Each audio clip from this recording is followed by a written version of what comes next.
Chapitre 10, la peur de vieillir. Introduction au chapitre. Dans ce chapitre, Christophe André aborde un sujet universel mais souvent négligé, la peur de vieillir. Il reconnaît que le vieillissement est un processus inévitable de la vie, mais il souligne que nos attitudes et nos croyances à son égard peuvent avoir un impact significatif sur notre bien-être émotionnel. André explore les différentes facettes de la peur de vieillir, et nous offre des moyens de transformer cette peur en une source de croissance personnelle et de sagesse. Les facettes de la peur de vieillir. La peur de la perte de beauté. André reconnaît que la société moderne accorde souvent une grande importance à la jeunesse et à la beauté physique. Le vieillissement peut être perçu comme une perte de cette jeunesse et de cette beauté, ce qui peut générer de l'anxiété et de la peur chez certaines personnes. La peur de la maladie et de la mort. Le vieillissement est souvent associé à une augmentation des problèmes de santé et à une confrontation plus directe avec notre propre mortalité. Cette réalité peut susciter des peurs profondes et des angoisses existentielles chez beaucoup de gens. La peur de l'inutilité et de la perte de sens. Avec l'âge, il est courant de ressentir une certaine inquiétude quant à notre utilité et à notre contribution à la société. La retraite et les changements de rôles sociaux peuvent parfois entraîner un sentiment de perte de sens et de valeur personnelle. Transformer la peur de vieillir. La pratique de la pleine conscience. André propose la pleine conscience comme outil principal pour transformer la peur de vieillir. En pratiquant la pleine conscience, nous apprenons à être présents dans le moment présent et à accepter les changements qui surviennent naturellement dans notre corps et notre esprit. La pleine conscience nous aide à cultiver une attitude de détachement et de sérénité face au vieillissement. La cultivation de la gratitude. La gratitude est une autre pratique recommandée par André pour surmonter la peur de vieillir. En reconnaissant les bénédictions et les joies de chaque étape de la vie, nous pouvons développer un sentiment de satisfaction et de contentement, même face aux défis du vieillissement. L'acceptation de l'impermanence. André encourage à embrasser l'impermanence de la vie comme un aspect inévitable de l'existence humaine. En acceptant que tout, y compris notre jeunesse et notre santé, est sujet au changement, nous pouvons apprendre à apprécier chaque moment précieux de la vie, quel que soit notre âge. Vivre le vieillissement avec sagesse. Cultiver des loisirs et des passions. Pour vivre le vieillissement avec sagesse, André recommande de cultiver des loisirs et des passions qui apportent joie et satisfaction. S'engager dans des activités significatives et enrichissantes peut donner un sens renouvelé à notre vie et atténuer les craintes liées au vieillissement. Maintenir des relations sociales actives. Maintenir des relations sociales actives et significatives est un autre aspect crucial du vieillissement en bonne santé. Les interactions sociales nourrissantes nous offrent un soutien émotionnel et une connexion humaine, ce qui est essentiel pour notre bien-être global. Investir dans sa santé physique et mentale. Prendre soin de sa santé physique et mentale est également important pour vivre le vieillissement avec sagesse. Adopter un mode de vie sain, incluant une alimentation équilibrée, une activité physique régulière et des pratiques de gestion du stress, peut aider à préserver notre bien-être à mesure que nous vieillissons. Cas pratique et témoignage. Le cas de Jeanne. Jeanne avait peur de vieillir en raison de son obsession pour la jeunesse et la beauté. En thérapie, elle a appris à cultiver la gratitude pour les expériences et les leçons de vie que chaque étape de la vie lui offrait. En changeant sa perspective sur le vieillissement, elle a réussi à trouver la paix et la sérénité dans le processus de vieillir. Le témoignage de Paul. Paul avait peur de devenir inutile et de perdre son identité après sa retraite. En s'engageant dans des activités bénévoles et en cultivant de nouvelles passions, il a découvert un nouveau sens de but et de contribution à la société. Paul a appris que le vieillissement peut être une période de croissance personnelle et de réalisation, si on lui permet de l'être. Stratégie pour vivre le vieillissement avec sagesse. Se concentrer sur le présent. André encourage à se concentrer sur le présent plutôt que de craindre l'avenir. En restant pleinement engagé dans le moment présent, nous pouvons apprécier les joies et les bénédictions de la vie, quel que soit notre âge. Pratiquer l'acceptation et la sérénité. Accepter les changements naturels qui accompagnent le vieillissement et cultiver la sérénité face à l'impermanence de la vie sont des attitudes fondamentales pour vivre le vieillissement avec sagesse. André nous encourage à pratiquer la méditation et d'autres techniques de relaxation pour cultiver cette acceptation et cette sérénité intérieure. Se connecter avec les générations futures. Se connecter avec les générations futures peut également être une source de joie et de stimulation intellectuelle à mesure que nous vieillissons. Partager nos expériences et nos connaissances avec les jeunes peut nous donner un sentiment de continuité et de contribution à l'avenir. Conclusion du chapitre. Le 10e chapitre de Imparfait, libre et heureux de Christophe André nous invite à explorer nos peurs et nos angoisses liées au vieillissement, et à les transformer en une source de croissance personnelle et de sagesse. En pratiquant la pleine conscience, la gratitude et l'acceptation de l'impermanence, nous pouvons apprendre à vivre le vieillissement avec sagesse et sérénité. Les cas pratiques et les témoignages partagés par André illustrent la puissance de ces pratiques dans la transformation de notre relation avec le temps qui passe. En fin de compte, en embrassant le vieillissement comme une partie naturelle et précieuse de la vie, nous pouvons découvrir une nouvelle profondeur de paix intérieure et de bonheur authentique à chaque étape de notre parcours. Chapitre 11. Apprendre à gérer son temps. Introduction au chapitre. Dans ce chapitre, Christophe André met en lumière l'impact crucial de la gestion du temps sur notre bien-être émotionnel et notre estime de soi. Il reconnaît que la vie moderne est souvent caractérisée par un sentiment d'urgence et de précipitation, ce qui peut entraîner du stress et de l'anxiété. André explore les obstacles courants à une gestion efficace du temps et propose des techniques pratiques pour mieux organiser nos journées et créer un équilibre harmonieux entre nos différentes responsabilités et nos besoins personnels. Les obstacles à une gestion efficace du temps. La procrastination. André souligne que la procrastination, le report des tâches importantes au profit d'activités plus agréables ou faciles, est l'un des principaux obstacles à une gestion efficace du temps. La procrastination peut entraîner du stress et de la culpabilité, et nous empêcher d'atteindre nos objectifs à long terme. La surcharge d'informations. Dans un monde où nous sommes constamment bombardés d'informations et de distractions, il est facile de se sentir submergé et dépassé. La surcharge d'informations peut nous rendre inefficaces et nous distraire de nos priorités les plus importantes. Le manque de planification. Le manque de planification et de structure dans nos journées peut également être un obstacle majeur à une gestion efficace du temps. Sans un plan clair et des objectifs définis, nous risquons de nous éparpiller et de perdre de vue ce qui est vraiment important pour nous. Technique de gestion du temps. La technique Pomodoro. André présente la technique Pomodoro comme un outil efficace pour surmonter la procrastination et améliorer la concentration. Cette technique consiste à diviser le temps en intervalles de travail de 25 minutes, suivis de courtes pauses de 5 minutes. En se concentrant intensément pendant de courtes périodes de temps, nous pouvons maximiser notre productivité et surmonter la procrastination. La planification par bloc de temps. La planification par bloc de temps est une autre stratégie recommandée par André pour mieux organiser notre journée. En assignant des tâches spécifiques à des créneaux horaires dédiés, nous pouvons créer une structure claire et maximiser notre efficacité. Cette approche nous permet de gérer nos priorités de manière proactive plutôt que réactive. La pratique de la pleine conscience. La pleine conscience est un élément essentiel de la gestion du temps efficace selon André. En étant pleinement présent dans chaque moment, nous pouvons améliorer notre concentration et notre capacité à gérer les distractions. La pleine conscience nous aide également à mieux évaluer nos besoins et nos priorités, ce qui nous permet de prendre des décisions plus éclairées sur la façon dont nous utilisons notre temps. Surmonter les obstacles à une gestion efficace du temps. La conscience de soi. André encourage à développer une plus grande conscience de soi pour surmonter les obstacles à une gestion efficace du temps. En identifiant nos schémas de comportement et nos habitudes procrastinatrices, nous pouvons commencer à les remettre en question et à adopter des stratégies plus positives et productives. La discipline personnelle. La discipline personnelle est un autre aspect crucial de la gestion du temps efficace. En cultivant des habitudes disciplinées, comme se lever tôt, respecter les délais et éviter les distractions, nous pouvons maximiser notre productivité et atteindre nos objectifs plus rapidement. Cas pratique et témoignage. Le cas de Sophie. Sophie avait du mal à gérer son temps en raison de son manque de structure et de planification. En utilisant la technique Pomodoro et en planifiant ses journées par bloc de temps, elle a réussi à améliorer sa productivité et à réduire son niveau de stress. Grâce à une gestion plus efficace du temps, Sophie a pu trouver un meilleur équilibre entre son travail et sa vie personnelle. Le témoignage de Marc. Marc se sentait souvent submergé par la surcharge d'informations et les demandes constantes de son travail. En pratiquant la pleine conscience et en apprenant à déconnecter régulièrement, il a réussi à retrouver un sentiment de contrôle sur son temps et sa vie. Marc a découvert qu'en prenant des pauses régulières et en se concentrant sur l'essentiel, il pouvait être plus productif et plus épanoui dans son travail. Stratégie pour une gestion efficace du temps. Définir des objectifs clairs. André recommande de définir des objectifs clairs et réalisables pour guider notre gestion du temps. En ayant une vision claire de ce que nous voulons accomplir, nous pouvons mieux prioriser nos tâches et éviter de nous laisser distraire par des activités non essentielles. Établir des limites. Établir des limites claires dans notre emploi du temps est une autre stratégie importante pour une gestion efficace du temps. En définissant des périodes dédiées au travail, au repos et aux loisirs, nous pouvons créer un équilibre sain entre nos différentes responsabilités et nos besoins personnels. Conclusion du chapitre. Le 11e chapitre de « Imparfait, libre et heureux » de Christophe André met en lumière l'importance vitale de la gestion du temps dans notre bien-être et notre estime de soi. En explorant les obstacles courants à une gestion efficace du temps, tels que la procrastination, la surcharge d'informations et le manque de planification, André offre des perspectives précieuses et des conseils pratiques pour surmonter ces défis.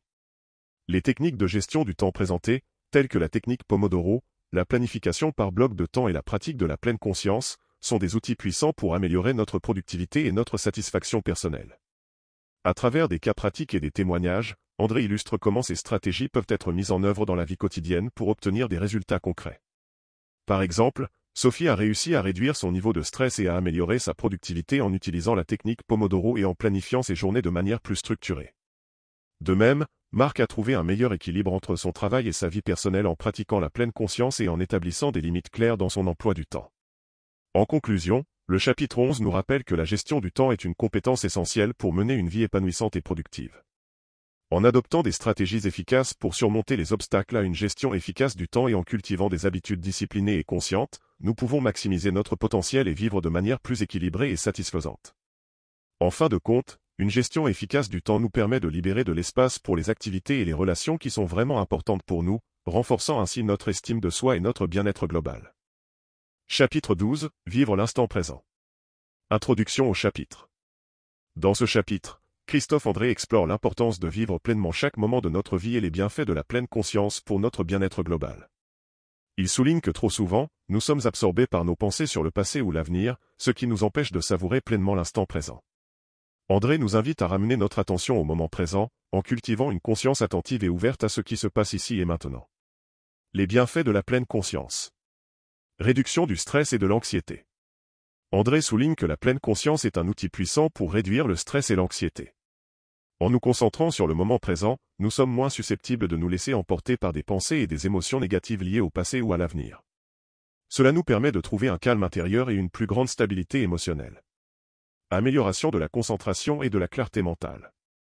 La pratique de la pleine conscience peut également améliorer notre concentration et notre clarté mentale. En entraînant notre esprit à se concentrer sur une seule tâche à la fois, nous pouvons augmenter notre efficacité et notre productivité dans nos activités quotidiennes. Renforcement de la conscience de soi et de l'empathie. La pleine conscience nous aide à développer une plus grande conscience de soi et d'empathie envers les autres. En étant pleinement présents dans nos interactions sociales, nous pouvons mieux comprendre les besoins et les émotions des autres, renforçant ainsi nos relations interpersonnelles. Pratique de pleine conscience. La respiration consciente. André propose la respiration consciente comme pratique de base de la pleine conscience. En portant notre attention sur notre respiration, nous pouvons calmer notre esprit agité et revenir à notre centre intérieur. La respiration consciente peut être pratiquée à tout moment de la journée, que ce soit assis, debout ou en mouvement. La pleine conscience des sensations corporelles. Une autre pratique recommandée par André est la pleine conscience des sensations corporelles. En portant notre attention sur les sensations physiques dans notre corps, telles que la chaleur, le froid, la pression ou la douleur, nous pouvons nous connecter plus profondément avec notre expérience présente et développer une plus grande conscience corporelle. L'observation des pensées et des émotions. André nous encourage également à observer nos pensées et nos émotions avec détachement et bienveillance.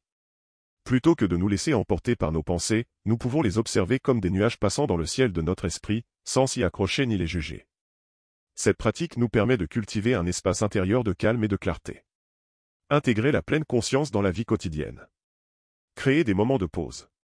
André recommande de créer des moments de pause tout au long de la journée pour pratiquer la pleine conscience. Que ce soit en prenant une pause pour respirer profondément, en marchant consciemment ou en prenant quelques instants pour méditer, ces pauses nous permettent de nous recentrer et de réorienter notre attention vers le moment présent. Intégrer la pleine conscience dans les activités quotidiennes.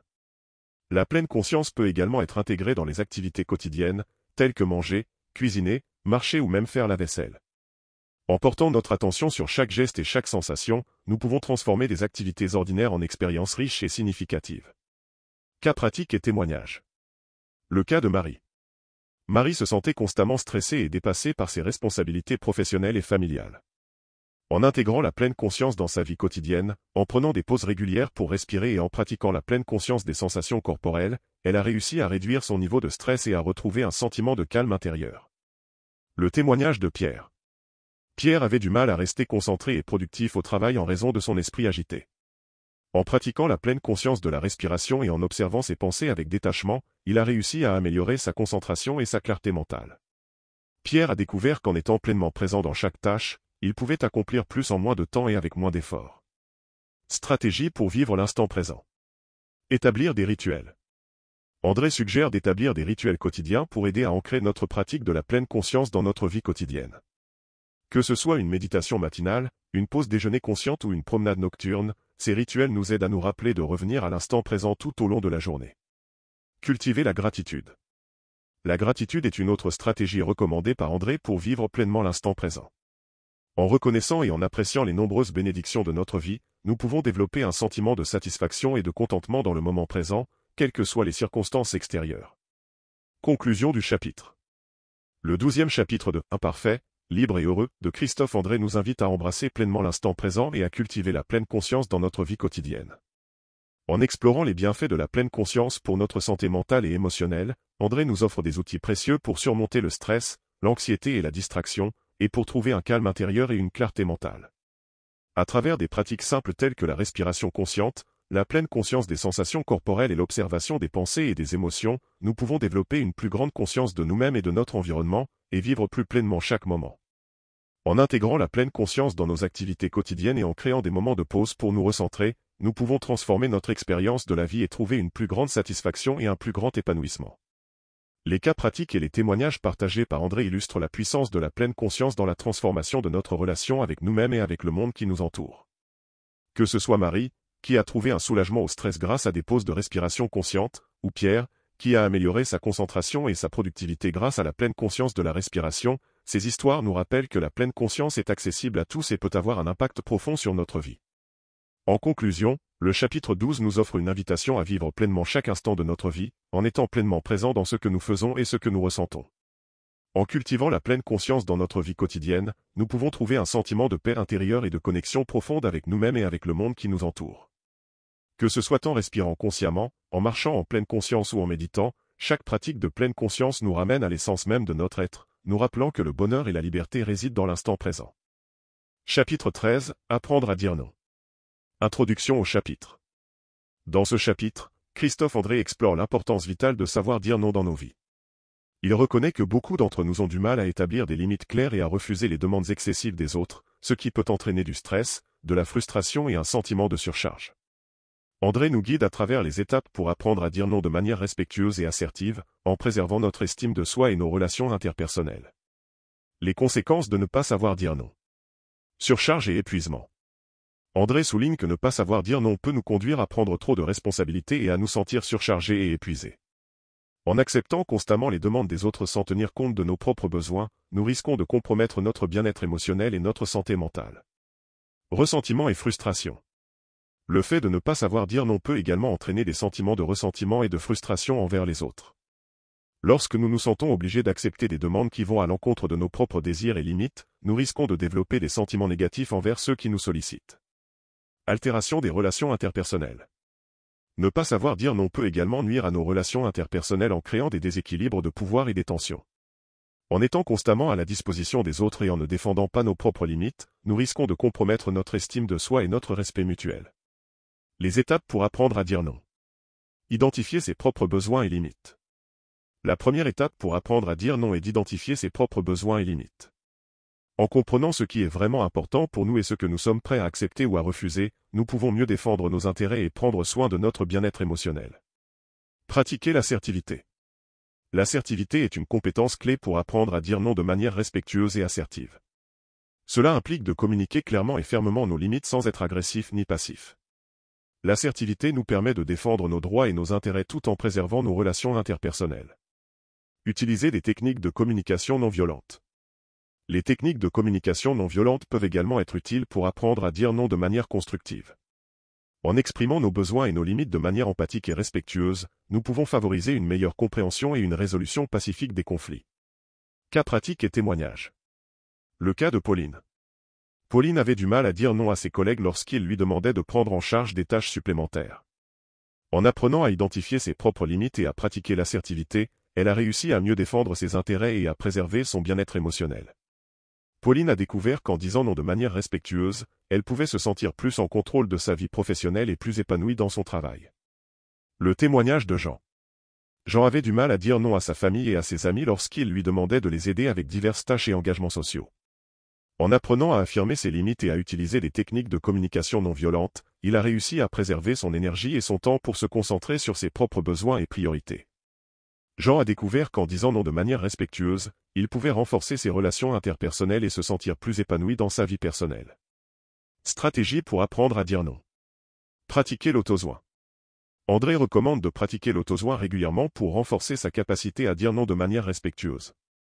Prendre le temps de se reposer, de se ressourcer et de se reconnecter avec ses propres besoins et désirs nous permet de mieux défendre nos limites et de préserver notre bien-être émotionnel.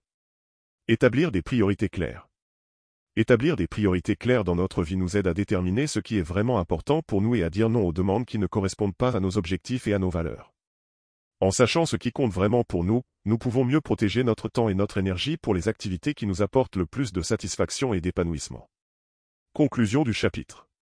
En conclusion, le chapitre 13 de « Imparfait, libre et heureux » nous rappelle l'importance cruciale de savoir dire non pour préserver notre bien-être émotionnel et notre santé mentale. En apprenant à identifier nos propres besoins et limites, à pratiquer l'assertivité et à utiliser des techniques de communication non violentes, nous pouvons mieux défendre nos intérêts et préserver nos relations interpersonnelles. Les cas pratiques et les témoignages partagés par André illustrent la transformation positive qui peut résulter de l'apprentissage de cette compétence essentielle. Que ce soit Pauline, qui a trouvé un plus grand sentiment de contrôle sur sa vie professionnelle en disant non de manière respectueuse, ou Jean, qui a renforcé ses relations interpersonnelles en affichant ses limites de manière empathique, ces histoires nous rappellent que savoir dire non est une compétence qui peut être apprise et cultivée. En fin de compte, apprendre à dire non nous permet de protéger notre temps, notre énergie et notre bien-être émotionnel, nous permettant ainsi de vivre une vie plus équilibrée et plus satisfaisante. En défendant nos propres limites et en honorant nos besoins et nos désirs, nous renforçons notre estime de soi et notre capacité à vivre pleinement et authentiquement. La maîtrise de cette compétence nous donne le pouvoir de prendre les rênes de notre vie et de créer la réalité que nous désirons, en étant fidèles à nous-mêmes et à nos valeurs fondamentales. Chapitre 14. Cultiver la bienveillance envers soi-même. Introduction au chapitre. Dans ce chapitre, Christophe André explore l'importance cruciale de la bienveillance envers soi-même dans notre cheminement vers l'estime de soi et le bonheur. Il reconnaît que beaucoup d'entre nous sont durs et critiques envers eux-mêmes, ce qui peut entraîner des sentiments de culpabilité, de honte et d'insuffisance. André nous guide à travers des pratiques et des attitudes pour cultiver un amour-propre inconditionnel et une compassion envers nous-mêmes. L'importance de la bienveillance envers soi-même.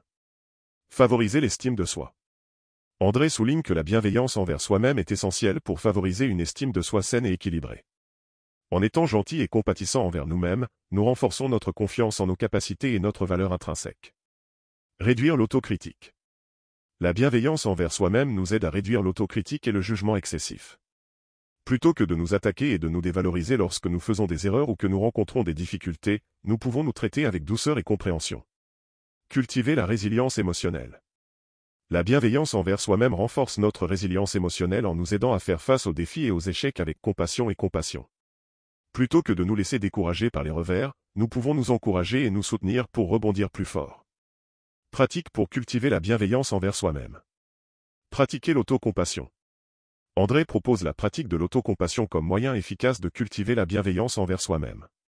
Cela implique de se traiter avec la même gentillesse, la même compréhension et la même compassion que nous offririons à un ami cher en période de difficulté.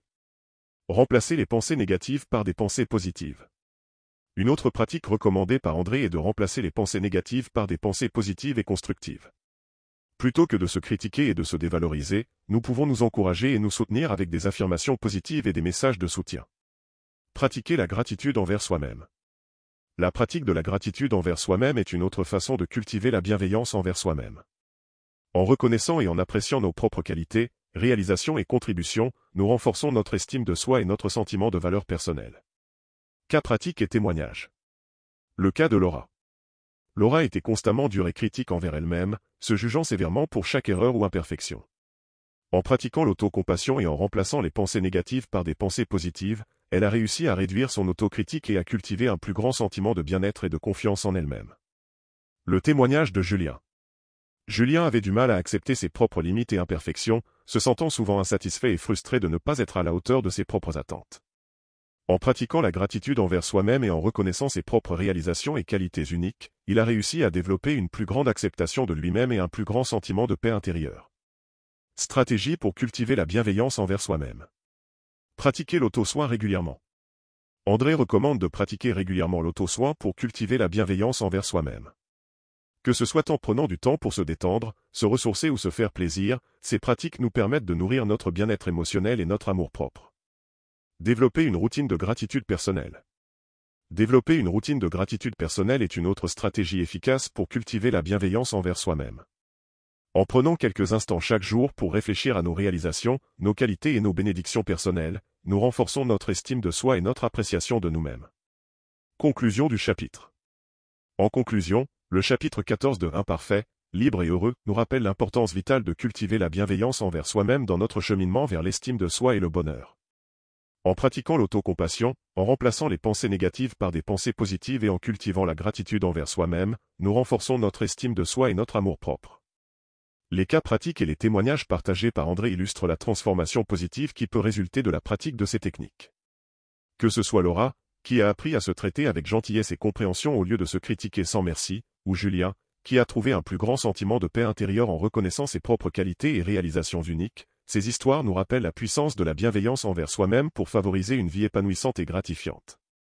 En fin de compte, la bienveillance envers soi-même est un cadeau que nous pouvons nous offrir à nous-mêmes, nous permettant ainsi de naviguer avec compassion et compassion à travers les hauts et les bas de la vie.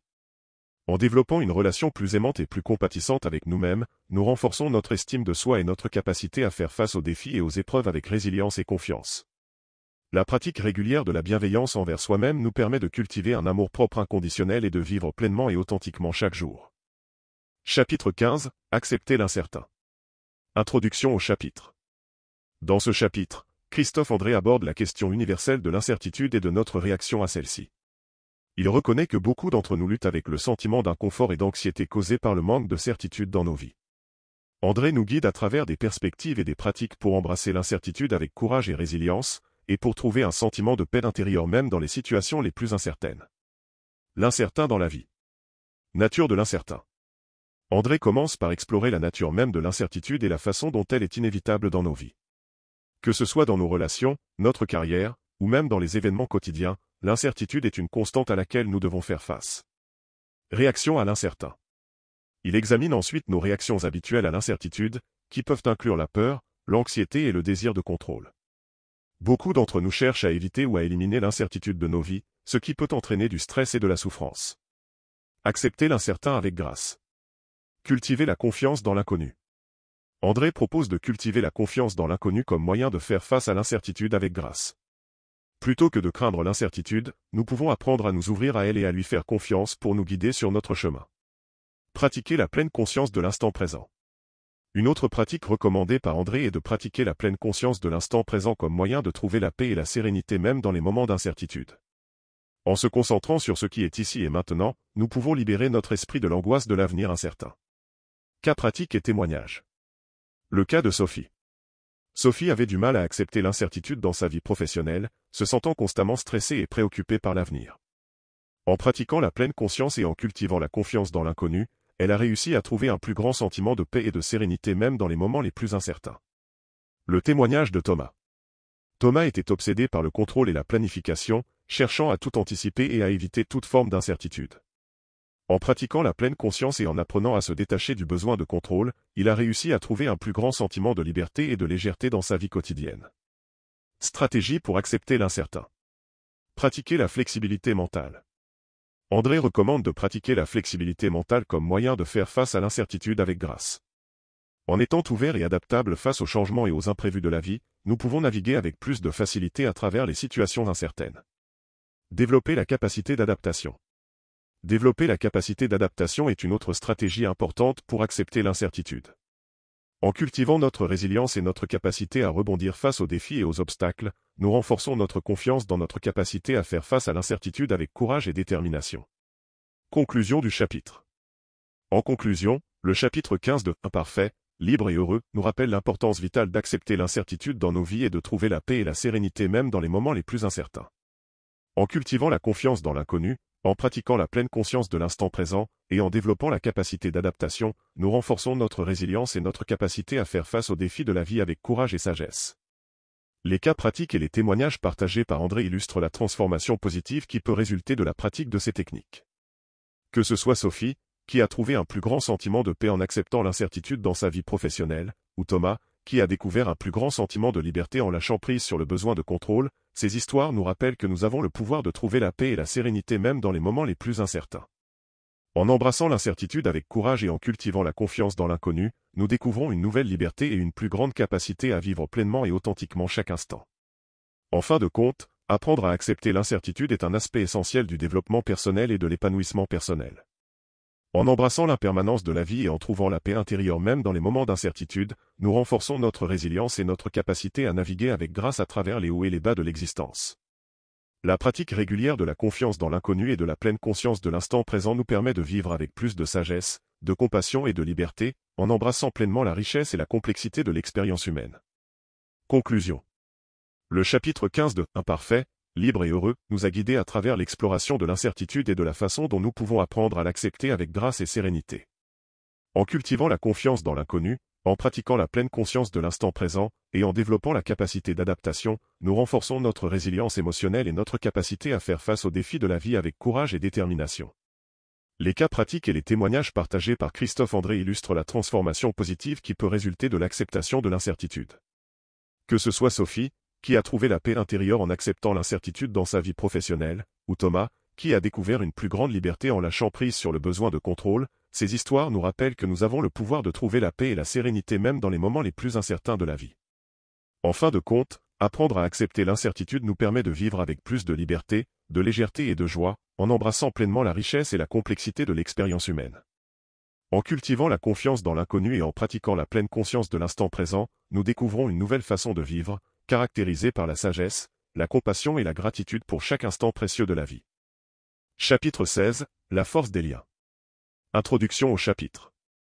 Dans ce chapitre, Christophe André examine le rôle crucial des relations sociales dans notre bien-être émotionnel et notre épanouissement personnel. Il explore la façon dont les liens avec les autres peuvent influencer notre estime de soi, notre bonheur et notre santé mentale, et propose des moyens de cultiver des relations significatives et épanouissantes dans nos vies.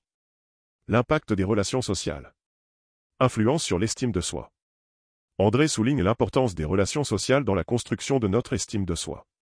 Des interactions positives et soutenantes avec les autres peuvent renforcer notre sentiment de valeur personnelle et notre confiance en nous-mêmes. Effet sur le bonheur et le bien-être. Il explore également l'impact des relations sociales sur notre bonheur et notre bien-être général. Des liens solides et positifs avec les autres sont souvent associés à une meilleure santé mentale et à un plus grand sentiment de satisfaction dans la vie. Cultiver des liens significatifs. Pratiquer l'écoute active. André recommande de pratiquer l'écoute active comme moyen de cultiver des liens significatifs. En étant attentif et empathique aux besoins et aux sentiments des autres, nous renforçons nos relations et favorisons un sentiment de connexion profonde. Exprimer la gratitude et l'appréciation. Une autre stratégie proposée est d'exprimer régulièrement la gratitude et l'appréciation envers les personnes importantes dans nos vies. En reconnaissant et en valorisant les contributions des autres, nous renforçons les liens affectifs et nourrissons des relations positives. Cas pratiques et témoignages. Le cas de Marie. Marie se sentait souvent seule et isolée, ce qui affectait négativement son estime de soi et son bien-être émotionnel. En rejoignant des groupes sociaux et en développant de nouvelles amitiés, elle a réussi à cultiver des liens significatifs qui ont enrichi sa vie et renforcé son sentiment de connexion avec les autres. Le témoignage de Marc. Marc avait du mal à exprimer ses émotions et à se connecter profondément avec les autres. En apprenant à pratiquer l'écoute active et à exprimer ouvertement ses sentiments, il a réussi à développer des relations plus authentiques et plus enrichissantes dans sa vie quotidienne. Stratégie pour cultiver des liens significatifs. Investir du temps et de l'énergie dans les relations. André souligne l'importance d'investir du temps et de l'énergie dans les relations significatives. En consacrant du temps de qualité aux autres et en cultivant des interactions authentiques, nous renforçons nos liens affectifs et nourrissons des relations positives. Être ouvert et vulnérable. Être ouvert et vulnérable est une autre stratégie importante pour cultiver des liens significatifs.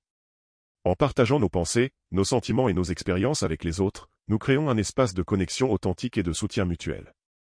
Conclusion du chapitre. En conclusion, le chapitre 16 de Imparfait, libre et heureux, met en lumière l'importance vitale des relations sociales dans notre épanouissement personnel et notre bien-être émotionnel. En cultivant des liens significatifs et nourrissant avec les autres, nous renforçons notre estime de soi, notre bonheur et notre santé mentale. Les cas pratiques et les témoignages partagés par Christophe André illustrent la transformation positive qui peut résulter de la pratique de ces techniques. Que ce soit Marie, qui a trouvé un plus grand sentiment de connexion en rejoignant des groupes sociaux et en développant de nouvelles amitiés, ou Marc, qui a découvert une plus grande authenticité et une plus grande richesse dans ses relations en pratiquant l'écoute active et l'ouverture émotionnelle, ces histoires nous rappellent la puissance des liens sociaux pour nourrir notre bien-être émotionnel et notre épanouissement personnel. En fin de compte, apprendre à cultiver des liens significatifs avec les autres est un aspect essentiel du développement personnel. En investissant du temps et de l'énergie dans nos relations, en pratiquant l'écoute active et en étant ouverts et vulnérables, nous renforçons notre connexion avec les autres et cultivons un plus grand sentiment de bonheur, de satisfaction et de bien-être dans nos vies. Chapitre 17, l'art de la méditation. Introduction au chapitre. Dans ce chapitre, Christophe André plonge dans le monde de la méditation, offrant un regard éclairé sur les multiples bienfaits de cette pratique millénaire. Il explore comment la méditation peut nous aider à cultiver la paix intérieure, à réduire le stress et l'anxiété, et à développer une plus grande conscience de soi. Les fondements de la méditation. Définition de la méditation. André commence par définir la méditation comme une pratique qui implique de se concentrer pleinement sur le moment présent, en observant ses pensées, ses émotions et ses sensations corporelles sans les juger. Bienfaits de la méditation. Il explore ensuite les nombreux bienfaits de la méditation, notamment la réduction du stress, de l'anxiété et de la dépression, l'amélioration de la concentration et de la clarté mentale, et le renforcement du bien-être émotionnel. Pratique méditative. Méditation de pleine conscience. André présente la méditation de pleine conscience comme l'une des pratiques les plus accessibles et les plus bénéfiques. Cette forme de méditation implique de se concentrer sur sa respiration et d'observer ses pensées et ses sensations corporelles avec curiosité et bienveillance. Méditation guidée. Une autre pratique méditative explorée est la méditation guidée, où un instructeur ou un enregistrement audio guide les participants à travers une séance de méditation en fournissant des instructions verbales et des visualisations apaisantes. Cas pratique et témoignage. Le cas de David.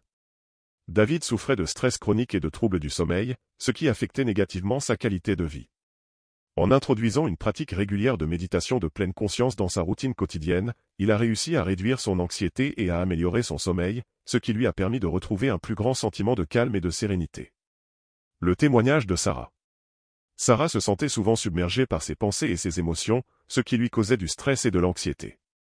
En pratiquant la méditation guidée, elle a appris à calmer son esprit et à trouver un plus grand sentiment de paix intérieure, ce qui lui a permis de faire face aux défis de la vie avec plus de résilience et de sérénité. Conseils pour débuter la méditation. Commencez par de petites séances.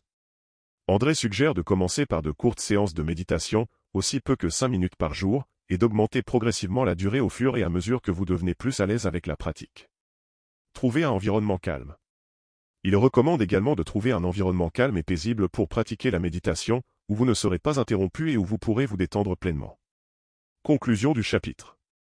En conclusion, le chapitre 17 de « Imparfait, libre et heureux » met en lumière les nombreux bienfaits de la méditation pour notre santé mentale et émotionnelle.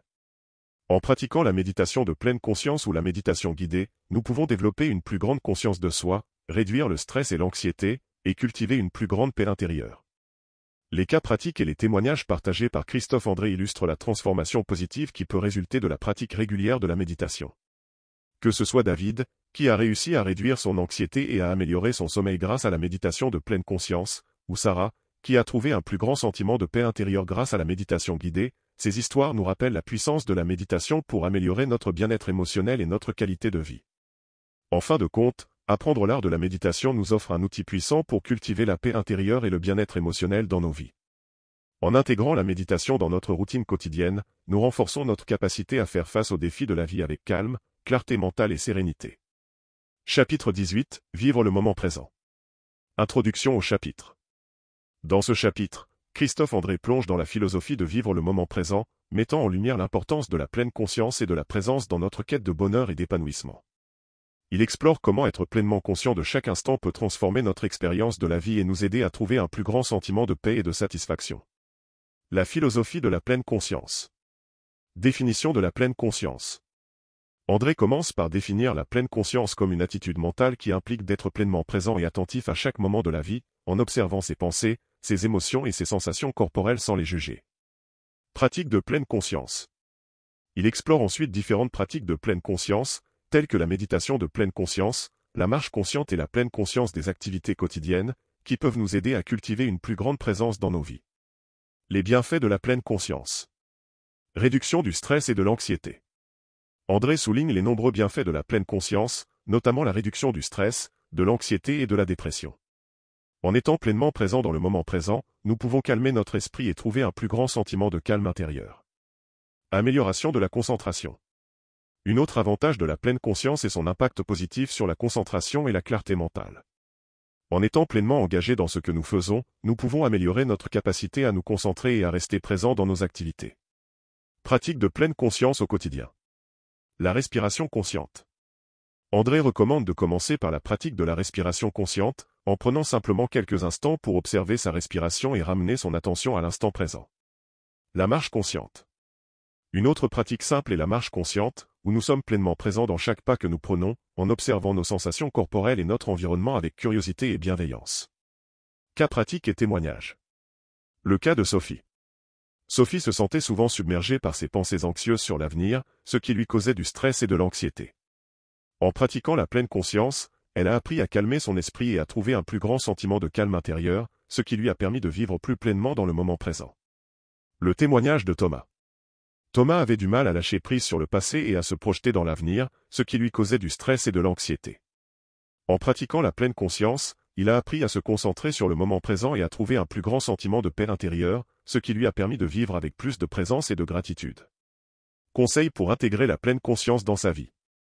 Commencez petit. André conseille de commencer petit en intégrant de courtes séances de pleine conscience dans sa routine quotidienne, et d'augmenter progressivement la durée au fur et à mesure que vous devenez plus à l'aise avec la pratique. Pratiquez la patience et la bienveillance envers soi-même. Il souligne également l'importance de pratiquer la patience et la bienveillance envers soi-même dans le processus d'apprentissage de la pleine conscience, en reconnaissant que cela peut prendre du temps pour cultiver une plus grande présence dans nos vies. Conclusion du chapitre. En conclusion, le chapitre 18 de « Imparfait, libre et heureux » met en lumière l'importance de vivre le moment présent dans notre quête de bonheur et d'épanouissement. En pratiquant la pleine conscience et en cultivant une plus grande présence dans nos vies, nous pouvons trouver un plus grand sentiment de paix intérieure, de satisfaction et de gratitude pour chaque instant précieux de la vie. Les cas pratiques et les témoignages partagés par Christophe André illustrent la transformation positive qui peut résulter de la pratique régulière de la pleine conscience. Que ce soit Sophie, qui a appris à calmer son esprit anxieux et à trouver la paix intérieure grâce à la pleine conscience, ou Thomas, qui a découvert un plus grand sentiment de présence et de gratitude dans sa vie quotidienne, ces histoires nous rappellent la puissance de la pleine conscience pour transformer notre expérience de la vie. En fin de compte, apprendre à vivre le moment présent nous offre un moyen puissant de cultiver la paix intérieure et le bien-être émotionnel dans nos vies. En intégrant la pleine conscience dans notre quotidien, nous pouvons trouver un refuge dans la simplicité et la beauté de chaque instant, en appréciant pleinement la richesse et la complexité de l'expérience humaine. Chapitre 19. Accepter les autres. Introduction au chapitre. Dans ce chapitre, Christophe André nous invite à réfléchir à la manière dont nous interagissons avec les autres et à l'importance d'accepter les différences pour cultiver des relations harmonieuses et épanouissantes. Il explore comment la tolérance, l'empathie et la compassion peuvent nous aider à construire des liens plus authentiques et à favoriser un plus grand sentiment de connexion et de bien-être. La nature des relations humaines. Complexité des relations. André souligne la complexité des relations humaines et la diversité des personnalités, des expériences et des perspectives qui influent sur nos interactions avec les autres. Il nous rappelle qu'il est essentiel d'accepter cette diversité pour construire des relations saines et enrichissantes. L'impact de l'acceptation. Il explore ensuite l'impact positif de l'acceptation sur nos relations, soulignant comment la tolérance, l'empathie et la compassion peuvent favoriser un plus grand sentiment de compréhension mutuelle et de bienveillance. Cultiver la tolérance et l'empathie. Pratiquer la tolérance. André encourage la pratique de la tolérance en reconnaissant et en respectant les différences des autres, même lorsque celles-ci divergent de nos propres opinions ou croyances. Il souligne l'importance de la patience et de l'ouverture d'esprit dans nos interactions avec les autres. Développer l'empathie. Il explore également l'importance de développer l'empathie, en cherchant à comprendre les sentiments et les perspectives des autres avec compassion et bienveillance. Il souligne comment l'empathie peut renforcer nos relations en favorisant un plus grand sentiment de connexion et de soutien mutuel. Les défis de l'acceptation. Faire face aux conflits. André reconnaît que l'acceptation des autres peut parfois être difficile, surtout lorsque nous sommes en désaccord ou en conflit avec eux. Cependant, il souligne l'importance de faire preuve de patience et de compassion dans ces situations, en cherchant à comprendre les motivations et les perspectives de l'autre partie. Pratiquer le pardon. Une autre dimension de l'acceptation est le pardon, où nous laissons aller les ressentiments et les rancœurs envers ceux qui nous ont blessés. André explore comment le pardon peut nous libérer du poids du ressentiment et favoriser la guérison des relations. Cas pratique et témoignage. Le cas de Marie et Jean. Marie et Jean avaient des opinions politiques opposées, ce qui entraînait souvent des conflits dans leurs relations. En pratiquant la tolérance et l'empathie, ils ont appris à respecter leurs différences et à trouver un terrain d'entente, ce qui a renforcé leur lien affectif. Le témoignage de Paul. Paul avait du mal à pardonner à un ami qui l'avait trahi, ce qui alimentait sa colère et son ressentiment. En pratiquant le pardon, il a réussi à lâcher prise sur sa rancœur et à reconstruire sa relation avec son ami, ce qui lui a apporté un plus grand sentiment de paix et de libération. Conseils pour cultiver des relations saines. Pratiquer l'écoute active. André recommande de pratiquer l'écoute active, en accordant une attention pleine et entière à ce que les autres ont à dire, et en cherchant à comprendre leurs sentiments et leurs perspectives avec compassion. Favoriser la communication ouverte. Il souligne également l'importance de favoriser une communication ouverte et honnête dans nos relations, en partageant nos pensées et nos sentiments de manière constructive et respectueuse. Conclusion du chapitre. En conclusion, le chapitre 19 de « Imparfait, libre et heureux » met en lumière l'importance de l'acceptation dans nos relations avec les autres. En pratiquant la tolérance, l'empathie et la compassion, nous pouvons construire des liens plus authentiques et satisfaisants, et favoriser un plus grand sentiment de connexion et de bien-être dans nos vies. Les cas pratiques et les témoignages partagés par Christophe André illustrent la transformation positive qui peut résulter de la pratique de l'acceptation. Que ce soit Marie et Jean, qui ont appris à respecter leurs différences et à trouver un terrain d'entente malgré leurs opinions politiques divergentes, ou Paul, qui a trouvé la paix en pardonnant à un ami qui l'avait trahi, ces histoires nous rappellent la puissance de l'acceptation pour cultiver des relations saines et épanouissantes. En fin de compte, apprendre à accepter les autres nous offre un moyen puissant de construire des relations harmonieuses et enrichissantes dans nos vies. En pratiquant la tolérance, l'empathie et la compassion, nous pouvons favoriser un plus grand sentiment de connexion et de soutien mutuel, et cultiver un environnement de respect et d'acceptation dans nos relations interpersonnelles. Chapitre 20. Trouver le sens de sa vie. Introduction au chapitre. Dans ce chapitre, Christophe André explore la question profonde du sens de la vie et de la manière dont nous pouvons donner un sens à notre existence. Il examine les différentes façons dont nous pouvons trouver un sentiment de dessein et de réalisation en alignant nos actions et nos choix avec nos valeurs les plus profondes.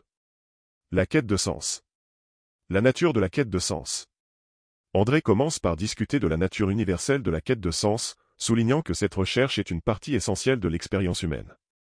Il explore comment nous cherchons tous à donner un sens à notre existence et à trouver un sentiment de dessein et de but dans nos vies. Les sources de sens. Il examine ensuite les différentes sources de sens dans nos vies, notamment nos relations avec les autres, notre travail, nos passions et nos valeurs. Il souligne l'importance de trouver un équilibre entre ces différentes sphères de notre vie pour cultiver un sentiment de satisfaction et de réalisation. Aligner ses actions avec ses valeurs. L'importance des valeurs personnelles.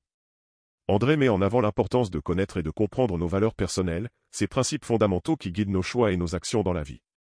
Il explore comment aligner nos actions avec nos valeurs peut nous aider à trouver un sens plus profond dans ce que nous faisons. Vivre en accord avec ces principes. Il souligne également l'importance de vivre en accord avec nos principes et nos convictions les plus profonds, même lorsque cela peut être difficile ou inconfortable. En restant fidèles à nous-mêmes, nous pouvons trouver un sentiment de congruence et d'authenticité dans nos vies. Les défis de la quête de sens. Faire face à l'incertitude. André reconnaît que la quête de sens peut parfois être difficile et semée d'incertitudes. Il explore comment faire face à cette incertitude en restant ouvert et curieux face aux défis et aux opportunités qui se présentent à nous. Trouver un équilibre. Une autre dimension de la quête de sens est de trouver un équilibre entre nos aspirations personnelles et nos responsabilités quotidiennes. André explore comment trouver cet équilibre peut être un défi, mais aussi une source de satisfaction et de réalisation. Cas pratique et témoignage. Le cas de Julie. Julie avait du mal à trouver un sens à son travail, se sentant souvent insatisfaite et démotivée. En réfléchissant à ses valeurs et à ses passions, elle a finalement décidé de poursuivre une carrière dans le domaine de l'aide sociale, où elle se sentait plus alignée avec ses aspirations les plus profondes. Le témoignage de Marc. Marc avait du mal à trouver un sens à sa vie après avoir pris sa retraite, se sentant perdu et sans but. En se reconnectant à ses passions pour la musique et le bénévolat, il a finalement trouvé un nouveau sens de dessein et de contribution dans sa vie quotidienne. Conseils pour trouver le sens de sa vie. L'exploration intérieure. André recommande de prendre le temps d'explorer nos valeurs, nos passions et nos aspirations les plus profondes, en nous posant des questions sur ce qui est vraiment important pour nous dans la vie. L'action alignée avec les valeurs. Il encourage également à prendre des mesures concrètes pour aligner nos actions avec nos valeurs, en identifiant des objectifs significatifs et en prenant des décisions qui reflètent nos principes fondamentaux. Conclusion du chapitre. En conclusion, le chapitre 20 de « Imparfait, libre et heureux » met en lumière l'importance de trouver un sens de dessein et de réalisation dans nos vies. En alignant nos actions et nos choix avec nos valeurs les plus profondes, nous pouvons trouver un sentiment de satisfaction et de réalisation qui va au-delà des réalisations matérielles ou des succès externes. Les cas pratiques et les témoignages partagés par Christophe André illustrent la transformation positive qui peut résulter de la recherche de sens. Que ce soit Julie, qui a trouvé un nouveau sens à son travail en se reconnectant à ses valeurs et à ses passions, ou Marc, qui a découvert un nouveau dessein dans sa vie après avoir pris sa retraite, ces histoires nous rappellent la puissance de la quête de sens pour enrichir nos vies et nous épanouir pleinement. En fin de compte, trouver le sens de sa vie est une quête personnelle et profonde qui demande de la réflexion, de l'exploration et de l'action alignée avec nos valeurs les plus profondes. En cultivant un sentiment de dessein et de réalisation dans nos vies, nous pouvons trouver un plus grand sens de satisfaction et de bonheur, et vivre avec une plus grande intention et authenticité. Imparfait, libre et heureux, pratique de l'estime de soi de Christophe André est bien plus qu'un simple guide sur le développement personnel. C'est une exploration profonde et perspicace de l'estime de soi, du bonheur et de la quête de sens dans nos vies. À travers ces pages, André nous invite à plonger dans les méandres de notre psyché, à remettre en question nos croyances et nos comportements, et à trouver des moyens pratiques pour cultiver une estime de soi solide et un sentiment de bien-être durable. Ce livre nous rappelle que l'estime de soi n'est pas un état statique à atteindre, mais un voyage continu de croissance personnelle et de découverte de soi. André nous encourage à embrasser nos imperfections, à accepter nos vulnérabilités et à nous libérer des attentes irréalistes qui nous empêchent d'être véritablement nous-mêmes. Il nous montre comment cultiver la bienveillance envers nous-mêmes et les autres, et comment trouver le courage de vivre selon nos valeurs les plus profondes. À travers des conseils pratiques, des exercices de pleine conscience et des réflexions profondes, Imparfait, libre et heureux, nous offre un guide précieux pour naviguer dans les défis de la vie quotidienne et trouver un sens plus profond dans nos existences. Que ce soit en apprenant à gérer nos émotions, en développant notre capacité à être présent dans l'instant présent, ou en cultivant des relations plus authentiques et satisfaisantes, ce livre nous donne les outils nécessaires pour vivre avec plus de joie, de paix et de liberté. En fin de compte, Imparfait, libre et heureux, nous rappelle que le bonheur n'est pas quelque chose à atteindre à l'extérieur de nous-mêmes, mais plutôt quelque chose qui réside déjà en nous, attendant d'être découvert et nourri. En nous engageant dans un voyage d'autodécouverte et de croissance personnelle, nous pouvons nous libérer des chaînes de l'autocritique et de l'autosabotage, et embrasser pleinement la beauté de qui nous sommes vraiment. Que ce livre soit une source d'inspiration et de guidance pour tous ceux qui cherchent à vivre une vie plus épanouissante et significative. Si tu souhaites te procurer le livre, le lien est dans la description. Merci d'avoir suivi ce résumé et abonne-toi pour ne rien manquer.